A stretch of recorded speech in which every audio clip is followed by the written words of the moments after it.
Madame, monsieur, bonsoir. Merci de nous rejoindre à Canal Algérie pour un nouveau numéro de questions d'actu. L'Algérie dispose d'importantes potentialités pour le développement de l'agriculture et de l'agro-industrie. Le secteur a fait un bond qualitatif ces dernières années, mais nous sommes encore loin de nos vraies capacités, malgré que le secteur contribue à hauteur de 9,8% du PIB national. Le ministre de l'Agriculture, du Développement rural et de la Pêche, Sidi Ahmed Ferroukhi, est notre invité ce soir, au moment où le département qu'il dirige depuis 7 mois est sous les feux de la rampe.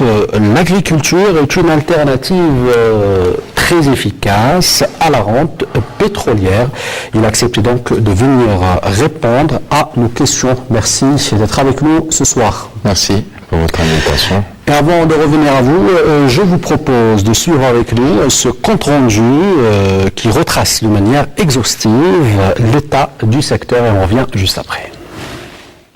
Stratégique par excellence, l'agriculture vient en 3e position après les hydrocarbures et le commerce dans la formation du produit intérieur brut. Ce secteur reste également un grand employeur avec plus de 2,5 millions de personnes. Dans cette conjoncture économique défavorable marquée par l'effondrement des prix du pétrole sur les marchés mondiaux, l'activité agricole a pu réaliser une forte croissance de l'ordre de 7,5% en 2015. En raison du poids du secteur de l'agriculture dans l'économie du pays ainsi que la lourde facture des importations des produits alimentaires qui dépassent les 9 milliards de dollars chaque année, plusieurs plans de développement de ce secteur ont été lancés ces 20 dernières années. Objectif, l'augmentation de la production agricole, réduire la facture des importations et exporter le surplus. En raison des aléas climatiques marqués parfois par de longues périodes de sécheresse, l'augmentation de la production agricole passe inévitablement par l'irrigation. Pour réaliser les objectifs tracés, le gouvernement table sur une superficie agricole totale irriguée de 2 millions d'hectares en 2019, dont 600 000 hectares pour les céréales. L'augmentation de la production des céréales passe elle aussi par l'irrigation d'appoint et l'Algérie, grand pays importateur de céréales dans le monde, doit sensiblement réduire sa dépendance des marchés étrangers.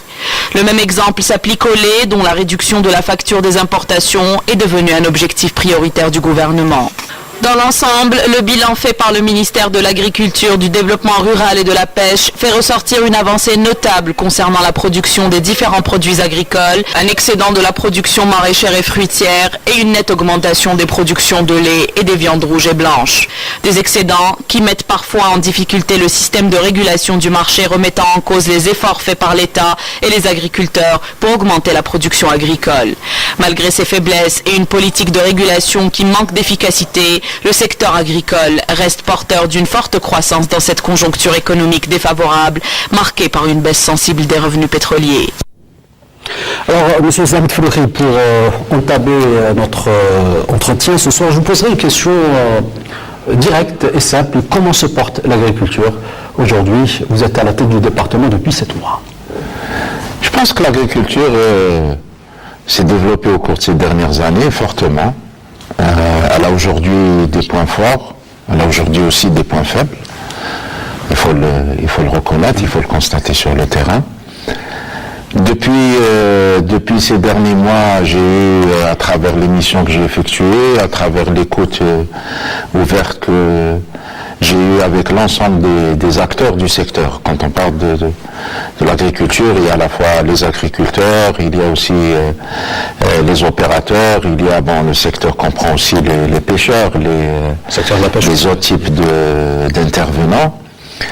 Et bien sûr, il y a l'environnement de l'agriculture lui-même. Je pense que à travers cette écoute, ces visites de terrain, ces analyses qu'on partage à plusieurs occasions avec aussi les organisations, l'UNPA, la Chambre, y compris les comités interprofessionnels, nous avons pu serrer aujourd'hui l'état réel du secteur avec ses points forts. Vous avez cité 7% de croissance pour cette seule année 2015. Si on regarde les 5 années, c'est 11% de croissance en moyenne. Donc il y a des évolutions globales qui sont positives, elles sont là. Mais il y a aussi une attente qui est très importante à la fois des agriculteurs, mais à l'intérieur du secteur, mais aussi une attente sociale, économique qui est très forte. Donc il y a à la fois ces indicateurs qui sont positifs, mais il y a aussi ces écarts qui sont encore là. Nous continuons à importer beaucoup de céréales, nous importons beaucoup de poudre de lait. Nous commençons, si nous ne faisons pas attention, à importer, y compris un certain nombre de produits qui étaient produits ici en Algérie, comme les viandes rouges ou les fruits. Donc, si nous ne faisons pas attention, nous irons progressivement aussi sur ces évolutions. Il y a à la fois cette croissance, mais cette croissance à 2 chiffres n'est pas suffisante pour pouvoir répondre à la demande qui, elle aussi, est une croissance à 2 chiffres. Donc on a, en fait, au cours de ces dernières années, juste eu la possibilité d'équilibrer une nouvelle offre, nouvelle demande. Donc il faut trouver dans l'avenir un autre mode de croissance qui accélérait cette croissance, notamment dans les filières à déficit important, si bien sûr nous restons dans les mêmes politiques que nous menons de manière globale. Ça veut dire nous subventionnons ces produits, ce qui est souvent nécessaire pour la stabilité sociale et politique. Si de l'autre côté nous continuons à avoir un niveau de vie, des conditions de vie qui parfois ne sont pas liées avec nos performances économiques générales, je parle de performances économiques générales, donc ça demande un effort encore plus important de secteurs comme le secteur de l'agriculture. Alors, le secteur de l'agriculture, on vient de le dire, il contribue à hauteur de 9,8% du produit intérieur brut. Les experts disent que c'est un très bon chiffre, mais il reste en deçà des capacités dont dispose l'Algérie. C'est un très bon chiffre et si vous le comparez avec d'autres pays, notamment les pays du Nord, généralement l'agriculture aujourd'hui représente à peine 6% du PIB. C'est un très bon chiffre parce que si vous rajoutez les 2%, parce que quand on calcule le PIB, on calcule par secteur primaire, mais en fait, si vous faites d'autres calculs macroéconomiques, il faudra rajouter 2% qui viennent aujourd'hui aussi de l'agro-industrie, qui est ce produit primaire qui est transformé, transporté, qui lui-même est distribué. Donc il y a une partie des effets de ce poids économique qui se trouve décompté dans les autres secteurs d'activité. Un indicateur seul n'est pas un indicateur suffisant. Il faut regarder l'emploi, il faut regarder aussi la qualité de la croissance, d'où elle vient cette croissance. Cette croissance sur les 5 dernières années, elle vient d'un facteur qui est très important, c'est les investissements dans l'eau, les investissements qui se font dans les exploitations agricoles. Par les irrigations. Par les irrigations, parce que c'est 70% d'explication de la croissance. Et bien sûr, on va se rendre compte que les filières qui sont les plus dynamiques sont les filières où les marchés sont libres, où les prix sont libres. Et elles ont plus tendance à inciter les investissements, notamment dans les cultures maraîchères, C'est du fait d'avoir libéralisé l'activité. Oui, je pense que c'est un facteur aussi catalyseur. Quand vous avez aujourd'hui, beaucoup de gens parlent par exemple de la question du lait. Quand vous avez un lait qui est subventionné, qui lui-même est une limite en soi, à encourager les investissements. Si vous êtes agriculteur, vous aurez plus tendance à vouloir mettre les ressources en eau, les ressources en terre et la force de travail que vous avez dans une activité qui est à prix libre que dans une activité qui suppose des dispositifs. Est-ce que cela sous-entend, permettez-moi de poser cette question, est-ce que cela sous-entend que pour améliorer la filière lait, il faut aller vers à terme peut-être vers la suppression de la subvention étatique? Non, je dis pas ça, je constate avec les autres, je constate avec tout le monde. Donc maintenant, partant de ce constat, quelles sont les choses qu'on peut faire? Les choses qu'on peut faire, on les a discutées, on les a analysées. Nous pensons par exemple que pour la filière lait, nous pouvons aller sur un objectif au moins de réduire à 0% l'importation de poudre de lait pour les produits dérivés. Les fromages, les yaourts, nous sommes peut-être l'un des seuls pays qui fait ce type de produit à base de poudre de lait. Alors que si nous utilisons le lait cru, à ce moment-là, nous avons cette possibilité à la fois de réduire l'importation mais aussi cette possibilité de pouvoir ouvrir un marché à nos éleveurs et à notre propre production. Donc la moitié des importations aujourd'hui, c'est une importation qui concerne ce type de produit. Elle a un effet d'éviction, elle a un effet d'exclusion. Qu'est-ce qu'il faut faire justement pour améliorer cette... Qu'est-ce qu'il faut faire? Il faut que les opérateurs s'engagent avec nous. C'est problème d'investissement. C'est cette voie que nous ouvrons. Il faut que aussi les industriels, c'est ce que nous appelons les laiteries, les minoteries, tous les industriels aujourd'hui sont appelés à investir à l'amont des filières. Et nous sommes en train d'ouvrir cet investissement et de leur faciliter et qu'ils puissent travailler soit en réseau, soit à travers des investissements directs pour produire leurs matières premières. C'est une orientation qui est très importante. Alors, le processus de libéralisation engagé depuis plus de 10 ans, on dit qu'il n'a pas su lever les obstacles pour favoriser le passage d'une exploitation traditionnelle vers une agriculture moderne. Je pense qu'il y a encore dans l'agriculture algérienne, il y a cette diversité. Il y a aujourd'hui un segment d'une agriculture moyenne, d'exploitation moyenne, moderne, bien intégrée au marché, qui fait qu'aujourd'hui, nous avons des légumes hors saison, nous avons des fruits en hors saison, avec des exploitations qui vont vers l'intensif, qui font de l'olivier en intensif, qui font des agrumes en intensif. Nous avons aussi un segment d'exploitation qui est au-delà entre 1500 jusqu'à presque 2000 hectares. Donc ce sont des exploitations qui sont mises en place dans le cadre de la mise en valeur.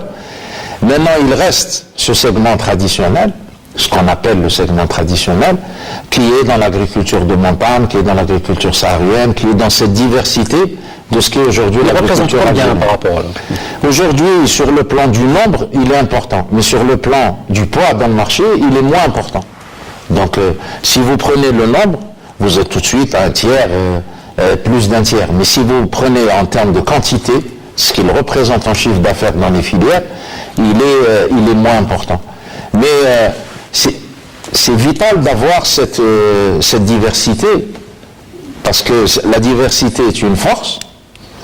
Elle est aussi un indicateur ou une condition de stabilité des agricultures algériennes et bien sûr encourager des segments qui sont plus modernes, qui peuvent s'appuyer sur un investissement, de nouvelles technologies, qui peuvent aussi eux-mêmes intégrer les autres segments, le segment moyen et je vous pose cette question parce qu'il y a une problématique autour des rendements. Une agriculture qui n'est pas moderne, son rendement est en deçà des normes qu'on rencontre dans notre pays. Et bien sûr, si vous prenez tous ces gens-là et que vous divisez par leurs normes, vous allez trouver des rendements qui sont très faibles. Si on prend très faible à faible, si on prend la sériculture, vous êtes sur un rendement moyen de 14 ou 15 quintaux.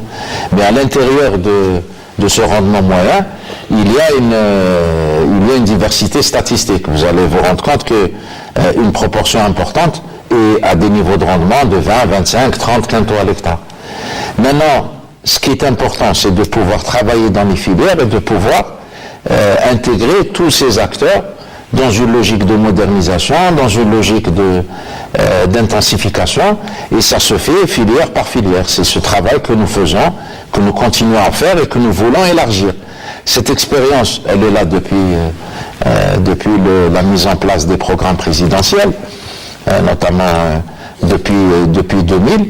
Et aujourd'hui, si nous avons ces taux de croissance aujourd'hui, et même ces excédents, il ne faut pas oublier qu'elles viennent de là, elles viennent de ces investissements, de ces orientations, de ces programmes qui ont été mis en place, qu'il s'agit maintenant d'orienter vers des nouveaux ressorts de croissance.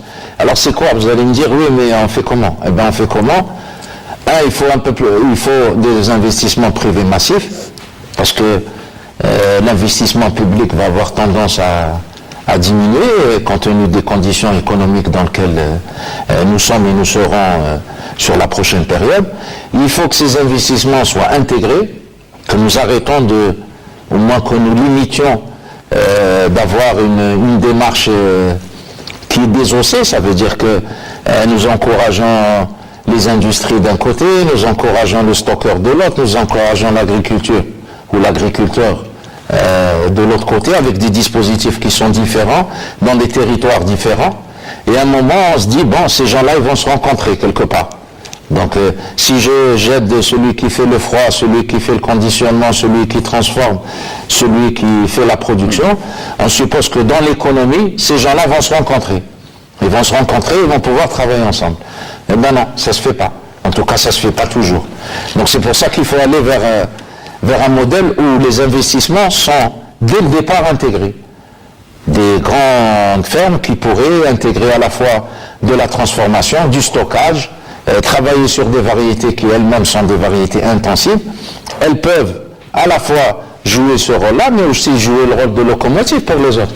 Si vous avez aujourd'hui, dans le cadre de la mise en valeur, des exploitations qui vont s'équiper, elles vont s'équiper pour eux, et pourront s'équiper pour tous les agriculteurs qui sont autour.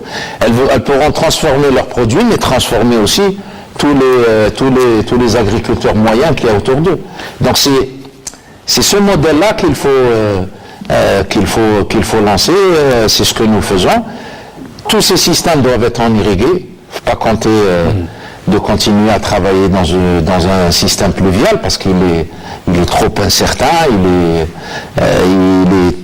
est lui-même aléatoire. Et nous devons intégrer fortement des nouvelles technologies dans les semences, dans les plants, dans les itinéraires techniques. Donc c'est un package qui est complet que nous devons encourager.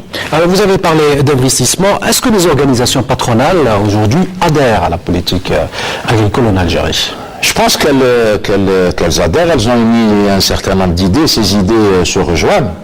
Je parle concrètement, les investissements. Elles se rejoignent, y compris, nous avons beaucoup de demandes d'investissement à l'heure actuelle.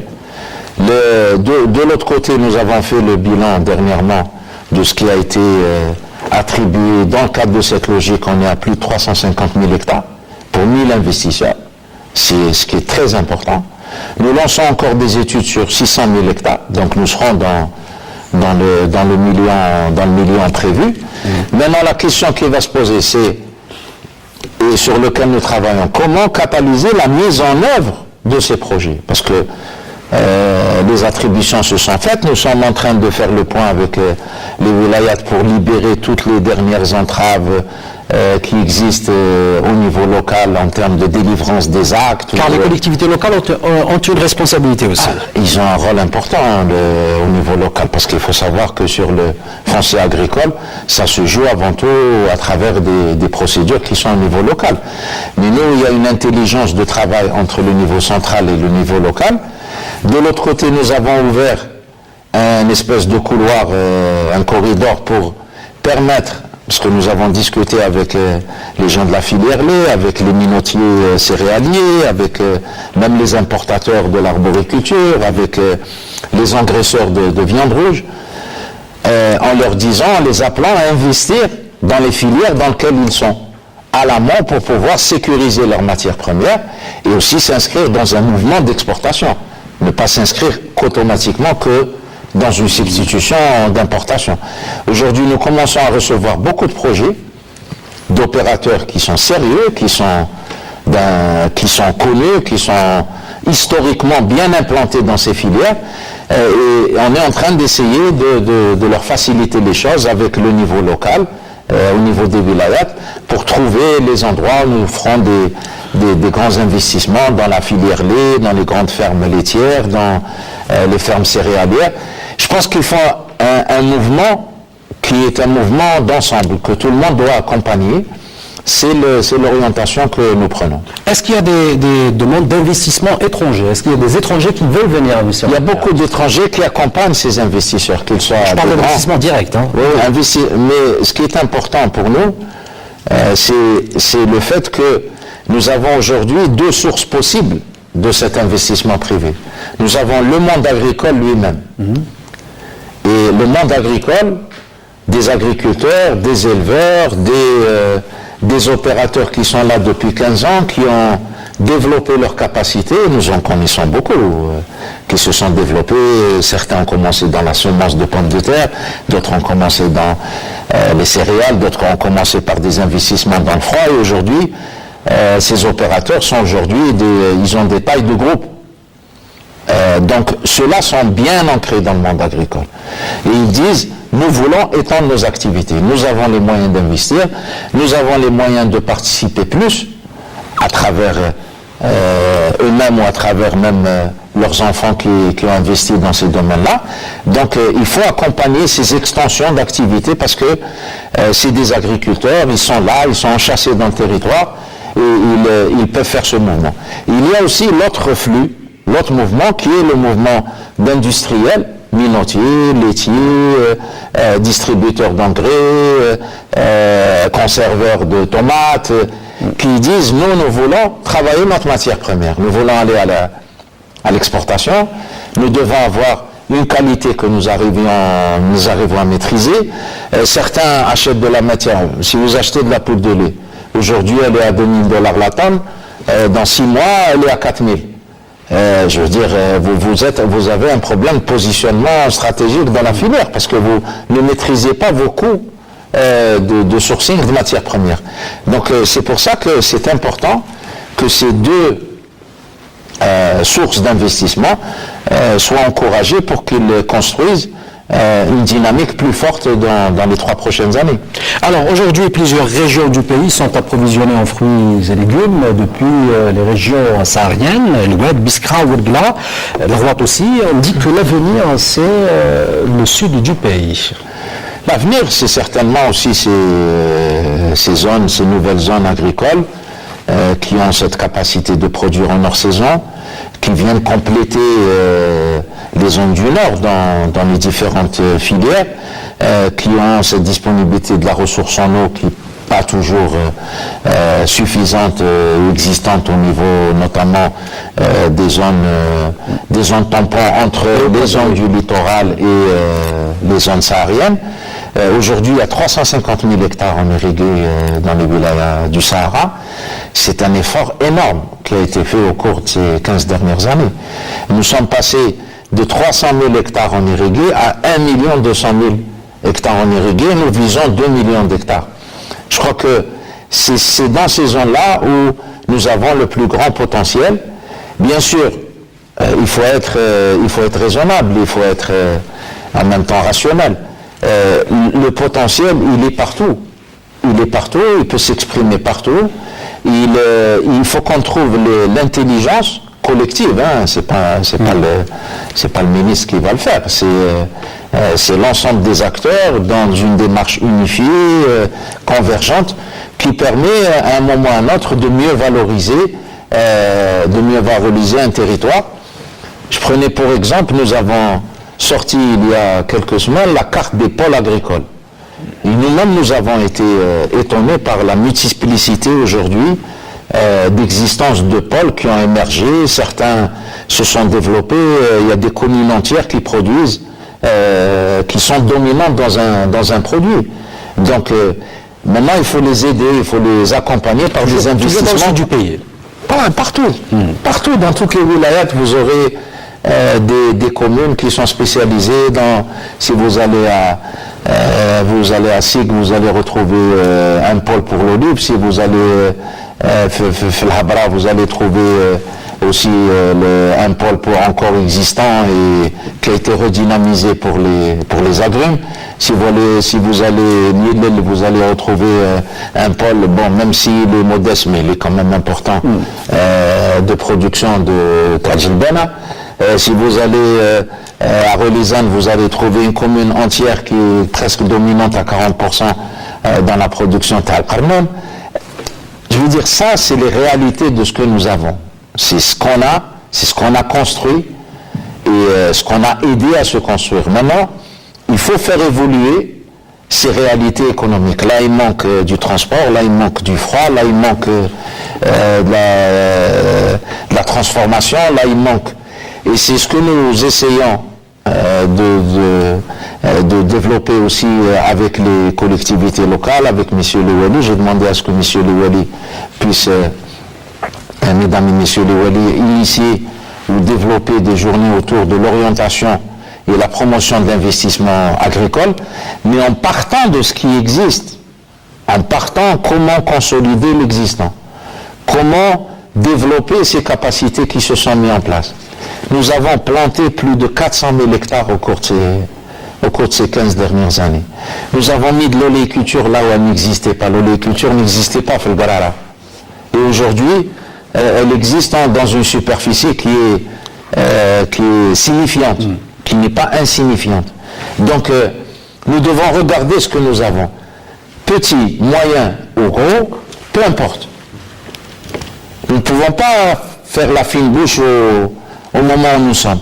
Nous devons intégrer tout ce que nous pouvons intégrer. Quand je vais à Freha ou la Wagnouni et que les gens sont là, ils sont dans une vallée à 5 ou 7 ou jusqu'à 12% de pente et qu'ils grattent tout le temps cette pente, qu'ils mettent des fourrages, qu'ils ramènent de la Montbéliarde et qui passent leur temps à produire du lait, que certains le portent même à dos d'âne, ça vaut le coup que ces gens-là soient intégrés au futur. Maintenant, comment les intégrer? Là, les formes, elles peuvent être multiples. Ces gens-là, ils sont là, ils existent dans les oasis, dans les montagnes, ils existent là où on pense qu'ils n'existeraient pas encore.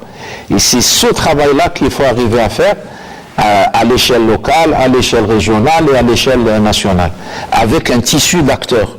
L'économie, c'est un tissu d'acteurs. Alors, on a parlé tout à l'heure de l'agriculture dans le Sahara. Cette année, pour certains produits, on assiste à une surproduction. C'est le cas de la pomme de terre et de la tomate. Quelle est la solution, Monsieur le ministre? Je pense qu'avant de se poser la question de la solution, il faut quand même se prendre un moment pour se poser la question, ces excédents viennent d'où? Parce qu'on a l'impression qu'on évacue tout de suite le sujet. Ces excédents, ils viennent parce que nous avons eu des programmes filières, parce qu'on a accompagné la pomme de terre, on a eu une intégration pendant des années, nous avons travaillé sur la semence avec les semenciers, nous avons bien sûr accompagné, quand je dis nous, c'est tout le secteur, qu'il y a eu cette démarche qui était, malgré qu'elle peut être parfois pas complète, etc., mais les excédents sont là parce qu'il y a du travail derrière. Et qu'on est passé de 200 000 à 150 000 hectares, et qu'on est passé de 150 quintaux en blanc à 300 quintaux, qu'on avait deux ou trois variétés, qu'on est maintenant à 26 variétés, 27 variétés. Je veux que les gens se posent la question, aujourd'hui, que cette croissance, elle vient d'où? Parce que quand on répondra à cette question, on saura qu'est-ce qu'il faut faire pour l'avenir, pour qu'elle soit encore là, pour les prochaines années, parce que le risque que nous avons, c'est de penser que cette croissance, elle est éternelle. Aujourd'hui, si nous avons 7% de croissance en 2015, ou nous avons 11% en moyenne sur 5 ans, c'est les investissements qui ont été faits avant, et qui ont un temps de maturation et un temps de mise en place. Donc si nous voulons de la croissance devant, il faut que nous fassions cet effort d'aujourd'hui d'investir dans les hommes, d'investir dans les technologies, d'investir dans l'innovation, d'investir dans l'eau. Et c'est ces facteurs de production qui permettront de manière intégrée, si on industrialise ces zones, si on transforme les produits, qui permettront d'avoir une croissance demain. C'est cet état de fait que nous devons reconnaître aujourd'hui. Bien sûr, il y a des insuffisances, incomplets, les agriculteurs ne sont pas parfaits, les éleveurs ne sont pas parfaits, les pêcheurs ne sont pas parfaits, mais ils sont là. Mais aujourd'hui, on résume la situation quand on voit que certains agriculteurs ont recours, ils jettent carrément leur surproduction, c'est-à-dire qu'on a produit et on ne sait plus quoi faire avec. On a d'autres problèmes maintenant. On était dans une situation où on n'avait pas assez de produits, mais même parce qu'on les a encouragés, parce que nous avons mis en place les bons mécanismes, et qu'on se retrouve aujourd'hui dans des excédents parfois conjoncturels, qu'il faut apprendre à accompagner. Quand vous avez dans une filière comme la pomme de terre des dizaines de projets, au moins peut-être une vingtaine de projets d'industrie de transformation qui n'ont jamais démarré, là vous êtes dans un problème de dyslexie. Ça veut dire quelque chose. Pourquoi ils n'ont pas démarré? Ils n'ont pas démarré parce que chacun a ses raisons. Chacun va vous dire, moi, j'ai pas pu le faire, j'ai pas eu l'investissement, j'ai pas eu le crédit, ou j'ai pas eu ceci ou cela. C'est pour ça que je vous dis, il faut une approche qui est intégrée dès le départ. Nous ne pouvons pas avoir des approches comme ça qui sont désintégrées en aidant à peu près tout le monde et en se disant tous Qui ne concerne ces pas gens-là. le ministère de l'Agriculture. Oui, je pense, en tout cas, c'est pas qu'une question de ministère de l'Industrie ou de l'Agriculture ou de tout autre. C'est une question avant tout d'économie de la filière. Il faut que nous arrivions à passer à un autre mode. C'est pour ça qu'aujourd'hui, on a des excédents. Ces excédents, on est en train d'essayer de les traiter, soit à travers une logique d'exportation, soit qu'ils soient mieux transformés pour qu'on puisse être dans une logique de report de consommation. Pourquoi laisser de la pomme de terre dans des frigos alors que nous pouvons la transformer, la mettre en flocons ou en frites congelées ou surgelées. Et la vendre moins cher aussi. Ou là en chips. Et que paradoxalement, nous sommes incapables de faire ça et que de l'autre côté, nous continuons parfois à importer des chips. C'est un paradoxe. Mais ce n'est pas les mêmes acteurs, ce n'est pas les mêmes opérateurs. Ça ne se fait pas dans les mêmes endroits et ça ne se fait pas dans les mêmes temps. C'est pour ça qu'il faut une cohérence, une coordination à l'intérieur de l'économie, entre opérateurs privés, mais aussi accompagnés par les pouvoirs publics. Alors, est-ce qu'il faut aller vers une production ciblée? D'autant plus que le tendon d'Achille, certainement, on ne peut plus travailler. Nous devons cibler les investissements, doivent cibler. Si nous voulons développer une capacité à l'exportation dans certaines filières, ce n'est pas que la qualité du produit, c'est aussi la variété, c'est aussi la dimension du produit. Personne ne vous achètera ou très peu de sources, en tout cas à l'exportation. Je dis pas que c'est pas possible, mais en moyenne, vous ne pourrez pas trouver des acheteurs, des acheminements, si vous n'avez pas des produits qui ont un certain calibre. Et ça, tout le monde le sait. Personne ne vous achètera un agrume ou un autre produit s'il dépasse les normes en termes de calibre. Donc le calibre, c'est la variété. La variété, ça veut dire que c'est un choix de plantation. Si vous faites un choix de plantation, ça veut dire que vous avez les pépinières pour planter ces variétés, ces nouvelles variétés qui sont demandées sur le marché international. Donc, si vous visez l'exportation, c'est quelque chose. Si vous visez le marché national a aussi ses caractéristiques, mais il a aussi aujourd'hui ses évolutions. Quand vous produisez de la tomate à l'Oued, il faut savoir qu'à Biskra, on produit aussi de la tomate. Pendant la même période, à quelques semaines en décalé. Pas les mêmes variétés, mais à peu près sur le même mode. Ça veut dire que vous avez des zones qui se concurrencent, qui ne sont plus complètement complémentaires. Donc ça suppose que ces gens vont coordonner leur quantité, leur superficie, et ils vont pouvoir avoir une vision globale, non pas qu'une vision locale. Alors, une production surabondante, mais toujours est-il que la mercuriale reste tributaire du bon vouloir de la spéculation. Non, je pense, bon, il y a ces... Ça, c'est un peu du pratiques, mais aujourd'hui, la mercuriale, elle est stable depuis des mois.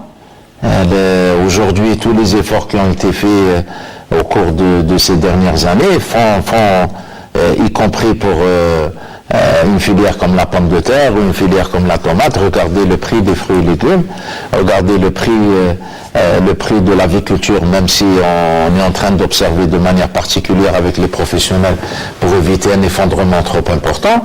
Les filières, aujourd'hui, sur le plan des prix à la consommation, sont relativement à des prix qui sont abordables.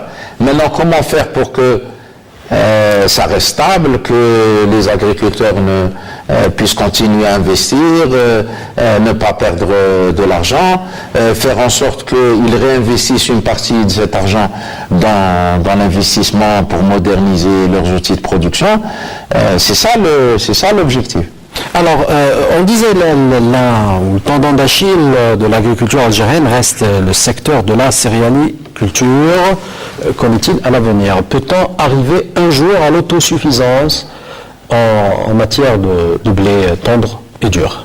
L'évaluation que nous avons faite avec les différents acteurs, en tout cas de cette filière, nous laisse penser que nous pouvons atteindre de bons résultats sur le blé dur. En chiffres? Donc aujourd'hui nous importons à peu près la moitié de ce que nous consommons. Donc et nous pouvons se donner l'objectif à 2019 au moins de réduire fortement cette importation. Pour le blé tendre, nous sommes dans un rapport de 1 à 10.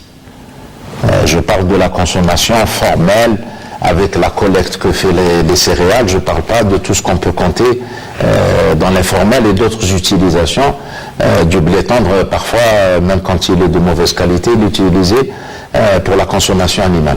Mais on peut résolument s'orienter vers une diminution très importante, presque à 100% des importations de blé dur. Parce que nous sommes un pays de blé dur. Parce que nous avons les capacités de le faire, et parce que souvent même le million d'hectares le plus important que nous avons sur la céréaliculture peut aller dans ce sens. Maintenant, il faut le faire aussi avec les industriels. Il faut qu'on arrive à étendre. Nous avons aujourd'hui 7 réseaux avec les agriculteurs qui travaillent la qualité de blé dur, qui travaillent le rendement, qui travaillent un certain nombre de données. Il faudrait que nous puissions élargir ces réseaux dans un cadre plus large et avoir une multiplicité d'interventions et d'accompagnement. C'est ça le challenge qu'on peut se donner, et il est réalisable. Il y a cette question de la semence dans les blés durs aussi qui est importante. Nous avons beaucoup de variétés que nous avons nous-mêmes produites par la recherche au niveau national. Donc il faut pouvoir les mener jusqu'à leur niveau où elles peuvent être distribuées aux agriculteurs. Donc il y a l'Institut technique des grandes cultures qui produit de manière continuelle de nouvelles variétés algériennes. Il ne faut pas penser que les instituts ou nos chercheurs n'ont pas cette capacité, mais nous avons une difficulté dans le passage de quantités qui sont des quantités de reproduction pour la recherche à des quantités à l'économie réelle. Ça veut dire avoir des grandes quantités à mettre à la disposition des agriculteurs. Et ça suppose un segment de multiplication qui est important. Dans ce cadre-là, nous avons initié un partenariat notamment avec une entreprise française pour pouvoir aussi tester des variétés ou introduire de nouvelles variétés dans le domaine aussi du blé dur, du blé tendre, pour gagner en performance.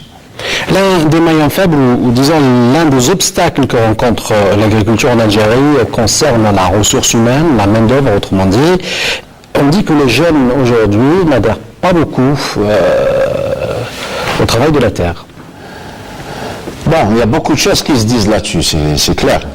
Vous avez 5 millions de travailleurs, je crois, dans le secteur de... 2 millions et demi. 2 millions et demi. Le décompte est fait dans le cadre du recensement général de l'agriculture. Mais en même temps, parfois, il y a un ensemble de vérités qui sont plus nuancées que cela. En tout cas, dans mes visites, moi-même, je suis étonné parfois, parce que je viens avec cette idée que tout le monde, presque cette vérité qui est devenue une vérité générale. Mais je suis étonné par le nombre de jeunes que je rencontre. Je suis étonné par le fait que par le programme de l'ANSES, j'ai eu des milliers de projets qu'on retrouve, avant de parler de Biskra. Si on vous donne les chiffres du nombre de jeunes qui sont dans la plasticulture dans cette zone, ça vous étonnera. Et quand nous allons, même dans des zones qui m'a ou dans certaines zones, ou là même à Mnia, vous êtes étonné par le nombre de jeunes qu'il y a. Alors, parfois... ce n'est pas le cas de toutes les régions, il y a des agriculteurs qui se plaignent. Je pense qu'il y a des vérités qui sont pas... qu'il faut nuancer, et on vient de lancer un travail avec l'Institut national de la vulgarisation agricole, justement pour bien insérer ces réalités. C'est vrai par contre, ça c'est connu, que les jeunes urbains ne sont pas des amoureux de ce type d'activité. Ça veut dire qu'ils ne vont pas venir se déplacer d'un quartier central d'une grande ville, en partant, il y en a très peu, il y a quelques-uns. Mais ce n'est pas ce type d'activité qu'il cible avant tout. Et là, je pense que c'est plutôt un problème de déconnexion entre le monde urbain qui s'est étalé, qui s'est développé, avec ces zones. Mais il y a encore beaucoup de jeunes qui travaillent. Maintenant, l'autre question qu'il faut se poser, est-ce qu'elle-même, cette question du déficit de la main-d'œuvre ne vient pas aussi de la croissance agricole? Si vous avez de nouvelles terres qui sont mises en valeur, elles demandent à utiliser une nouvelle main-d'œuvre. Donc, et cette main-d'œuvre, ils ne la trouvent pas. Ils ne la trouvent pas si vous allez faire le Ghrouch, ou là vous allez à Mzira, ou là à Bou Saada, ou vous allez dans la Chebka même du Mzab, ou vous allez à Hassil Fal. Vous n'aurez pas automatiquement une source de jeunes qui viennent travailler aussi importante que vos besoins. C'est pour ça que la mécanisation... Justement, j'allais vous relancer sur la mécanisation. Il y a deux axes qui sont importants sur lesquels nous continuons à insister qu'on veut développer. C'est la mécanisation, mais la mécanisation, elle ne doit pas se restreindre qu'à la force de traction. Parce que de ce côté-là, nous avons un peu rattrapé notre retard. Et ça, c'est clair. Si on regarde les chiffres, on est à plus de 30 000 tracteurs injectés sur plus de 200 000 tracteurs. Si je prends que ce chiffre, si on prend les moissonneuses-batteuses, c'est 2500 nouvelles moissonneuses-batteuses qui ont été, qui sont rentrées dans le nouveau parc par rapport à 10 000. Aujourd'hui, la grande question, c'est de mécaniser les autres phases, y compris de la récolte. La récolte de l'oléiculture, la récolte de l'arboriculture, la récolte du maraîchage. Tout cela se fait ailleurs avec une forte mécanisation. Justement, ce qui est inconcevable aujourd'hui pour certains, c'est que certains agriculteurs s'engagent dans des projets d'exploitation avec l'argent de l'État qui est prêté par les banques étatiques sans pour autant calculer ce qui vient après, autrement dit l'absence de cette main-d'œuvre. Non, je pense qu'il y a en tout cas une conscience de plus en plus importante, les gens que je rencontre, il y a une conscience de plus en plus importante de cette dimension mécanisation qui doit accompagner automatiquement les projets. La deuxième dimension qui est importante aussi, c'est qu'il ne faut pas laisser se faire l'écart entre les conditions de travail dans l'agriculture et les conditions de travail qui existent par ailleurs. Et ça, nous n'avons pas fait assez attention. Nous n'avons pas fait assez attention, ce qui fait qu'aujourd'hui les jeunes et les moins jeunes sont plus intéressés d'aller dans un emploi qui est couvert par la sécurité sociale, qui est couvert par la retraite, qui est couvert... si vous allez travailler dans un simple chantier des travaux publics, et si vous travaillez pendant ne serait-ce que 45 jours, vous aurez une couverture sociale et médicale pendant 6 mois. Donc il y a un problème de couverture sociale. Là, il faut faire attention. C'est pour ça que j'avais insisté pour que nous puissions, bien sûr, mettre en place des conditions de travail égales.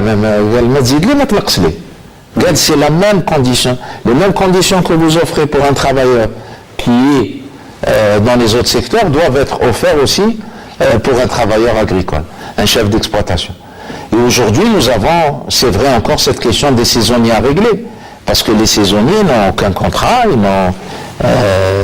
ils n'ont pas de couverture sociale, ils sont même invisibles. Ça veut dire, c'est des invisibles. Donc aujourd'hui, il faut pouvoir stabiliser la main-d'œuvre existante, l'intéresser à construire son avenir dans le secteur agricole, et aussi développer des activités qui sont plus parfois en rapport avec y compris la culture des jeunes. Un jeune aura plus tendance à vouloir conduire un tracteur et conduire une serre multichapelle, à faire des travaux modernes que faire un travail manuel basique qui demande un effort. Si le bien pied peut-être c'est par rapport à la paye Oui, là aussi, mais il n'y a pas qu'aujourd'hui, en tout cas, les discussions qu'on a sur le terrain. Il n'y a pas que cette question de paye, il y a cette question sensible de couverture, de savoir s'il est couvert demain, s'il peut avoir une retraite, s'il peut... tout le monde se pose ce type de questions et est sensible à ces questions. C'est pour ça qu'on a mis en place de nouvelles mesures dans le cadre, bien sûr, de la loi de finances et du gouvernement. Nous venons depuis 3 mois à travers la CASNOS, la CNMA, le ministère du Travail qui nous a beaucoup aidés, à essayer de réintégrer ces populations dans le système de protection sociale. Donc on est déjà à plus de 60 000 agriculteurs qui ont soit régularisé leur situation, c'est des nouveaux qui viennent s'intégrer.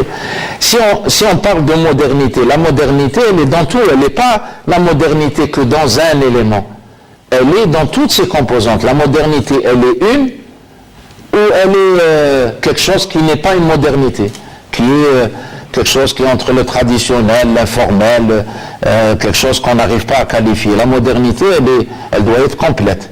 C'est pour ça que nous devons faire un effort complet dans ce cadre-là. Alors, le financement des investissements dans le domaine agricole, un problème persiste. Les agriculteurs refusent, ou pour certains refusent, le crédit avec intérêt.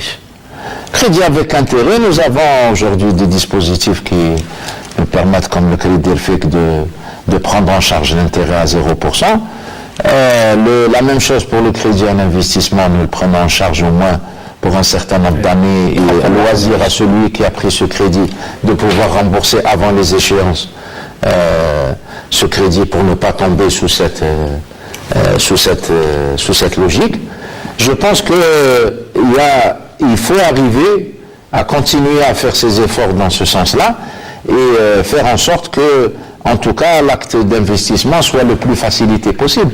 L'autre élément aussi, c'est qu'aujourd'hui, il y a aussi une opportunité qui est importante, c'est que même dans ceux qui sont aujourd'hui des opérateurs, parfois qui disposent de ressources financières qui sont parfois dans l'informel, refusent d'aller poser leur argent dans les banques pour des questions de créer de taux d'intérêt, etc.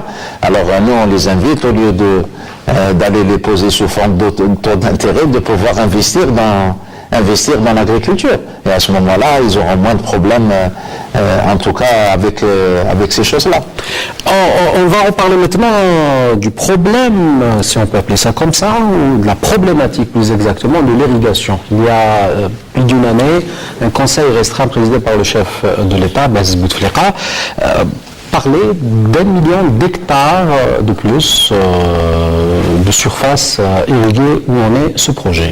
Ce projet, nous avons depuis 6 mois regardé tout ce qui se fait, tout ce qui est en train de se faire avec le ministère des Ressources en eau, décliner tout ce programme dans le territoire, espace par espace, pour voir qu'est-ce que comprend cette évolution d'irrigation. Parfois il faut ajouter de l'équipement, parfois il faut brancher le barrage, parfois il faut développer la PMH, la petite et moyenne hydraulique, parfois. Donc il y a une diversité de ces situations. Dans le million d'hectares, il y a aujourd'hui, pour être très clair, il y a plus de 25%, autour de 25% qui sont lancés en études et en réalisation. 250 000, ouais. Pour, pardon ? 250 000 hectares. Voilà. Dans ces ordres-là, dans la logique des grands périmètres irrigués. Donc, c'est des opérations qui sont identifiées, précises, d'extension aussi parfois, les périmètres existants, le Kramé, c'est un certain nombre de périmètres, y compris la Mitidja ici, à travers le projet de la Mitidja Ouest. Vous avez dans chaque zone soit des extensions, soit des transferts d'eau qui viennent vers des zones qui ne disposent pas de cette ressource, comme à Sétif. Donc aujourd'hui, cette question, elle a bien avancé pour une partie. Nous avons les 250 000 hectares ou 300 000 hectares que nous faisons dans le cadre de la mise en valeur. Mise en valeur au Sahara, c'est automatiquement irrigué. Il n'y a pas de problème. Il n'y a pas de mise en valeur sauf si on est dans les zones stépiques. À ce moment-là, on est plutôt dans une logique de mise en valeur en sec, mais à 80%, 90%, on est dans cette mise en valeur. Là, si nous activons toutes les procédures et les processus avec le ministère des Ressources en eau, nous pourrons couvrir à travers des investissements privés cette partie du million d'hectares. Et nous avons un stock aujourd'hui existant, 2 zones qui sont équipées, parfois par des programmes anciens, qui sont non exploitées. Et là, il y a aussi une possibilité de les mettre à l'investissement pour qu'ils soient exploités. Parfois, c'est des anciens périmètres des concessions agricoles. Les gens ne se sont pas installés. Nous avons demandé à toutes les wilayats de connaître ces raisons, de pouvoir les identifier, d'appeler ces gens à s'installer. Après, s'ils ne s'installent pas, il y a des difficultés où ils ne sont pas déterminés. À ce moment-là, on peut passer, la réglementation nous le permet, à les mettre en valeur à travers l'investissement. Parce que parfois, ces investissements demandent de la rénovation, de la réhabilitation des forages existants. Donc voilà, sur le 1 million d'hectares, on avance. Franchement, nous n'avons pas encore tous les moyens pour pouvoir, parce que les ressources sont là, ils sont parfois... Vous parlez de moyens financiers ? Pardon ? Vous parlez de moyens financiers ? Oui, moyens financiers dans une logique où ça serait financé que par des financements publics. Nous sommes en train de chercher des modes alternatifs et nous pensons que par ces modes alternatifs, nous pouvons arriver à ce 1 million d'hectares en irrigué. Et il y a aussi les autres facilités qui permettent à des zones, parce que nous, ce qui nous intéresse, et je le répète à chaque fois, c'est d'irriguer les parcelles. Donc, peu importe, cette eau, elle va venir dans le cadre d'un périmètre qui est complètement équipé, ou elle viendra au fil de l'eau à travers un web, ou qui viendra dans une canalisation unique. Il faut trouver le mode intelligent et alternatif pour pouvoir, là où il y a des agriculteurs qui savent utiliser cette eau et qui sont capables de la transformer en fruits, en légumes, de pouvoir le faire, même avec des modes, je dirais, considérés comme des modes traditionnels. Donc, voilà. Donc, il faut utiliser toutes les possibilités. Financement public, modèle alternatif avec investissement privé, mais aussi intelligence dans l'aménagement et dans l'organisation avec les agriculteurs pour pouvoir utiliser cette ressource en eau. Alors, bilan du développement de la pêche en Algérie, un secteur miné par la spéculation. Non, je pense que c'est parfois Une sardine à plus de 700 dinars, c'est quand même... Mais je l'ai expliqué plusieurs fois, cette sardine à 700 dinars. Je pense que vous êtes allié de formation. Oui, exactement. Donc, vous-même, vous pouvez l'expliquer aux téléspectateurs. Et je vous laisserai le soin de le faire. Voilà. Je pense qu'aujourd'hui, il y a un effet d'illusion. L'effet d'illusion, c'est que nous pensons que nous avons des ressources illimitées qui sont disponibles tout le temps et que nous avons cette force, nous les êtres humains et même les Algériens, de pouvoir être en dehors des règles de la nature. Nous avons peut-être cette manière de penser, une illusion. Mais en fait, vous savez très bien que les ressources comme le pélagique, notamment le petit pélagique, il a ces périodes de pêche. La période de pêche, généralement, elle commence sérieusement à partir du mois de mai. Elle va s'étaler jusqu'au mois d'octobre. Le reste, c'est des quantités qui sont résiduelles parce que ces bancs de poissons ne sont pas accessibles. La mer ne le permet pas aussi et leur biologie ne le permet pas. Donc, voilà, on a des quantités moindres pendant l'hiver et ça se traduit automatiquement par des prix qui sont anormaux ou considérés comme anormaux. Voilà, et quand on a ces explications, je pense qu'il faut se concentrer sur ce que nous pouvons faire dans les saisons. Les autres pays, vous allez me dire comment ils font. Et comment ils font pour le poisson, comment ils font pour les viandes, comment ils font pour le lait. Eh bien, ils importent. Tous les pays européens importent une grande partie de leur production quand ils sont en hors saison. Est-ce qu'on doit choisir ce même modèle? Je ne pense pas que c'est le bon modèle parce qu'on va accroître encore nos déficits. Donc, il faudrait que nous puissions monter et internaliser nos systèmes productifs pour qu'ils soient les plus larges possibles en termes d'offres et de pouvoir passer peut-être à des offres alternatives. Si on prend ce cas-là, c'est l'aquaculture. L'aquaculture peut produire toute l'année. Donc elle peut mettre sur le marché une disponibilité de poissons qui peut être étalée, elle, sur toute l'année. Voilà, bon. Et il faut dans chaque... je peux prendre l'exemple des oranges. Nous, on a une agrumiculture qui s'arrête au mois de mars, pratiquement. Donc en production. Mais aujourd'hui, nous avons des habitudes de consommation, nous consommons pendant toute l'année. nous demandons ces produits en dehors de leur saison. Mais on a peut-être la difficulté de penser que nous allons les trouver au même prix pendant toute cette période. C'est pas possible. Donc, mais en même temps, ce que nous devons faire, l'effort que nous devons faire, c'est qu'aujourd'hui, il y a des variétés qui vous permettent de produire aussi pendant leur saison. Mais il faut faire ces plantations à l'amont. Il faut les faire, il faut développer une agriculture qui, elle, au départ, était essentiellement centrée sur l'exportation. C'est notre héritage et qui était avant tout placé sur une période. Mais on a des évolutions, il faut que ces évolutions, on puisse les faire valoir. Vous allez me dire, c'est l'État. C'est pas l'État. L'État, c'est vrai qu'il est la convergence où le ministère développe une vision commune, essaie de la partager, et après ça se transforme en investissement, en accompagnement, en dynamique à l'intérieur des filières. Je vous laisse 2 minutes parce qu'on arrive à la fin de cette émission. Un dernier mot. Non, je pense aujourd'hui, vous avez posé la question au départ, de se dire en fait quel est l'état du secteur.